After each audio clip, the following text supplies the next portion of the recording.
GST ప్రభావం సినీ పరిశ్రమపై తీవ్రంగా పడింది. 100 రూపాయల టికెట్పై 28% జీఎస్టీ విధించడంపై తెలుగు సినీ పరిశ్రమ తీవ్ర ఆందోళన వ్యక్తం చేస్తోంది. 100 రూపాయల లోపు టికెట్పై జీఎస్టీ 18%గా విధించింది. దీని ప్రభావం ప్రేక్షకుల మీదే కాకుండా నిర్మాతలు, డిస్ట్రిబ్యూటర్లు, ఎగ్జిబిటర్ల మీద కూడా తీవ్రంగా పడుతుందని ఆందోళనలు వ్యక్తమవుతున్నాయి.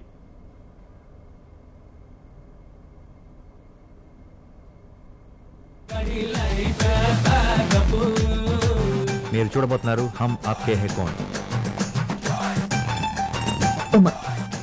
అరుణ్, నాకు ఇంకో అమ్మాయి ఉంటే ఖచ్చితంగా నీకే ఇచ్చి పెళ్లి చేసేవాడిని. ఉన్నప్పుడు ఎవరో మా ఇద్దరి మధ్యలో ఏ సన్యాసి నాయుడు లేడు రాడు. ఏమన్నారా? నలుగురు లాగు.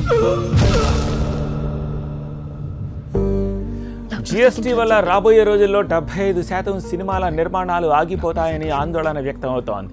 ఇప్పటికే చిన్న నిర్మాతలు అనేక ఇబ్బందులు పడుతున్నారని, ఈ జీఎస్టీ వల్ల అసలు చిన్న నిర్మాతలు కనిపించకుండా పోతారని పలువురు సినీ ప్రముఖులు అంటున్నారు.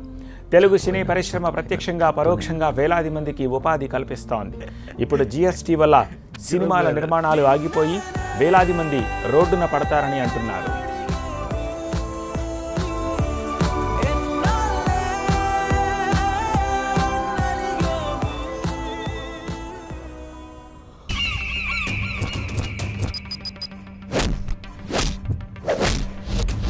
कोई मरता नहीं, कोई मारता नहीं, गीता में लिखा हुआ है, मैं तो केवल निमित्त मात्र हूँ.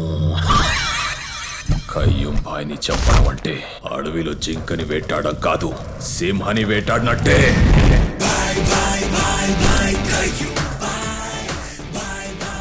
28% జీఎస్టీతో పాటు లోకల్ ట్యాక్సులు కూడా ఉంటున్నాయని, దీనివల్ల అనేక ఇబ్బందులు ఎదురవుతాయంటున్నారు సినీ ప్రముఖులు.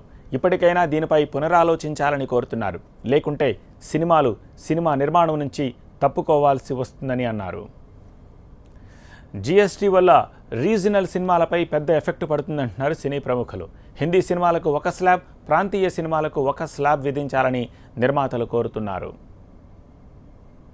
టోటల్గా పడిపోవటం, 100 సినిమాల లోపే, ఇప్పుడు సంవత్సరానికి 200-250 సినిమాల మధ్యలో ప్రొడక్షన్ జరుగుతున్న నిర్మాణ రంగం 100 లోపే 70-80 సినిమాలకి పడిపోయినా కానీ ఆశ్చర్యం లేదు.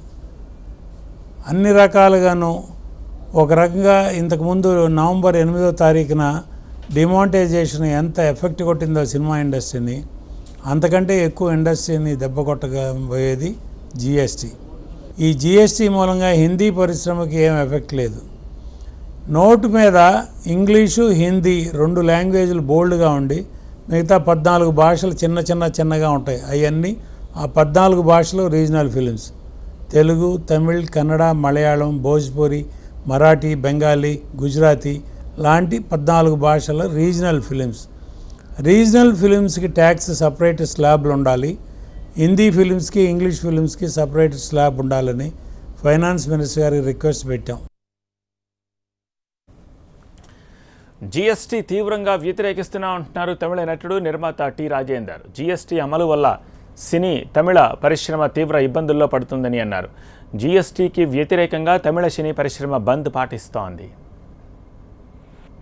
తమిళ సినిమా ఇండస్ట్రీలో అన్ని థియేటర్ వాలాస్ అండ్ డిస్ట్రిబ్యూటర్ అందరూ డిసైడ్ చేసి, ఎందుకంటే ఇక్కడ ఇది జీఎస్టీ ట్యాక్స్ అంటే ఇప్పుడు ఒకవేళ టికెట్ రేటు 100 రూపీస్ క్రాస్ చేస్తే 28% జీఎస్టీ, 28% ఇది. ఇంకా స్టేట్ గవర్నమెంట్లో ఇది ఈ ట్యాక్స్ 30% సెపరేట్, ఇంకా ఎక్స్ట్రా ఒక 6%. అలా అంటే టోటలీ 28 ప్లస్ 30 ప్లస్ 6 64%. 64% అంటే బ్యాలెన్స్ ఓన్లీ 36%. ఈ 36%లో తమిళ్ థియేటర్ గారు అండ్ దెన్ డిస్ట్రిబ్యూటర్స్, ప్రొడ్యూసర్స్ అన్నీ ఇది షేర్ చేసుకోవాలి. ఎలా సార్? టోటలీ 64% గవర్నమెంట్, ఒక పక్కనే చూస్తే సెంట్రల్ గవర్నమెంట్, ఇంకో ఒక పక్కనే ది స్టేట్ గవర్నమెంట్. ఎందుకు డబుల్ సైడ్ ట్యాక్స్? ఇది ఆల్ ద ఇండస్ట్రీ పీపుల్ తమిళ దేశంలో తమిళ ఇండస్ట్రీలో నేనే ఫస్ట్ టైం ఈ జిఎస్టీకి ఆపోజిట్గా నేను మాట్లాడాను. తర్వాత super actor Kamal Haasan, the great artist Kamal Haasan also totally opposed the GST. నేను దానికోసమే కమల్ హాసన్ గారిని నేను అప్రిషియేట్ చేశాను.